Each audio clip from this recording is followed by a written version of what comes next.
Assalaamu calaykum waraxmatullaahi wabarakaatuh. Ku soo dhowaada asxaabi mar kale iyo muuqaal cusub.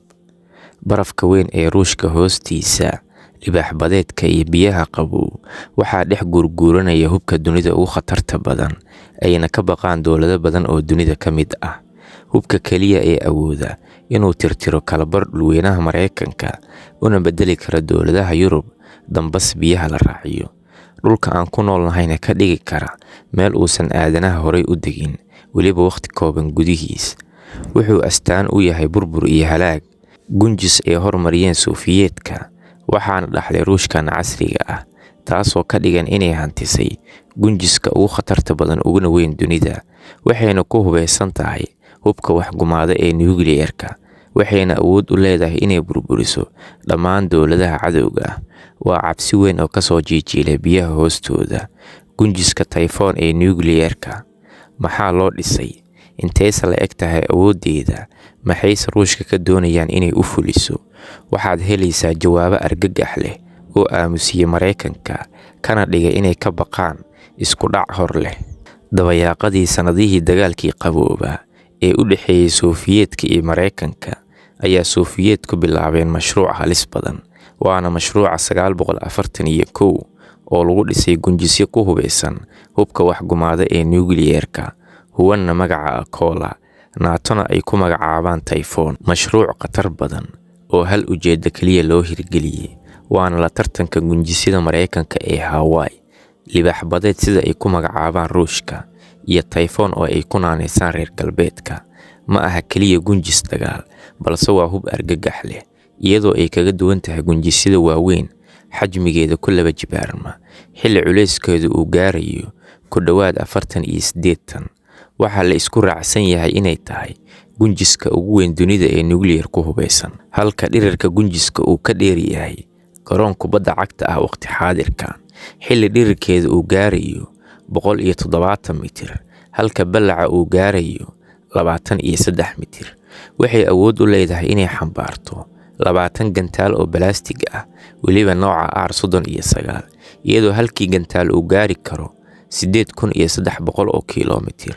Waxaa kaloo ay awood u leedahay inay gunta badda ku sugnaato muddo 6 bil oo kaamil ah, iyadoo aan helin wax saanad ah oo dheeri ah.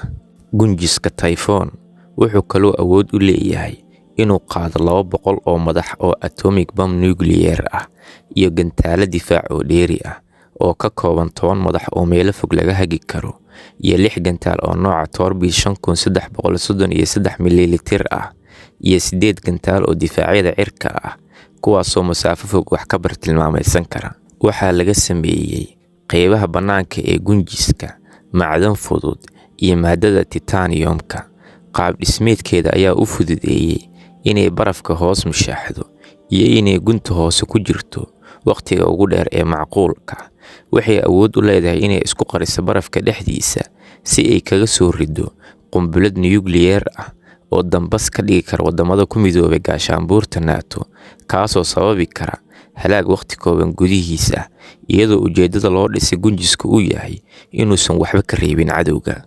Waxa uu bilowday dhisidda gunjisyadan intii u dhexeysay sanadihii 1977 ilaa 1989, waxaana suuro gashay inay tijaabooyin ka gudbaan 6 gunjis oo noocyadan khatarta badan ah. Kadib heshiiskii Mareykanka iyo Sofiyeetka ee dhimidda hubka khatarta badan, waxaa adeega laga saaray 5 ka mid ah gunjisyada Typhoon, kuwaasoo howlgab ku ah dekedaha Ruushka waqti xaadirkan aad fideogan daawanayso, iyadoo ay adeega ku hartay hal gunjis kaliya, waana Dmitry Doniski.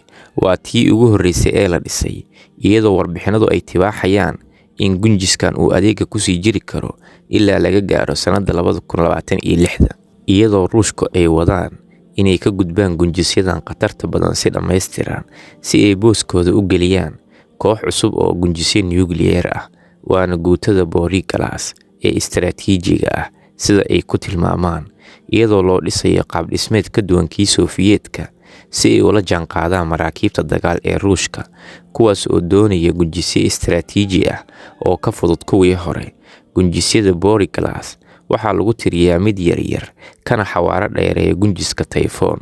Horaanta sanadda 2024 waxaa toos adeega ugu soo biiraya 7 ka mid ah gunjisyada Boriglas, xilli 3 gunjis kaliya ay kaga horeeyeen adeega ciidanka Ruushka, iyadoo warbixinada sirdoon ay qeexayaan in gunjiska Typhoon ee Ruushka aysan suuragal ahayn in si fudud dib loogu dhiso.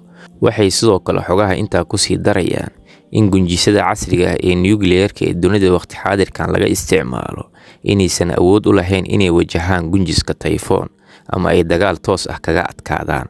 Waana tan ilaa waqti xaadirkan ka dhigaysa gunjiska Typhoon midda ugu awoodda iyo khatarta badan dhammaan gunjisyada ku hubeysan quwadda nuclear-ka dunida oo idil.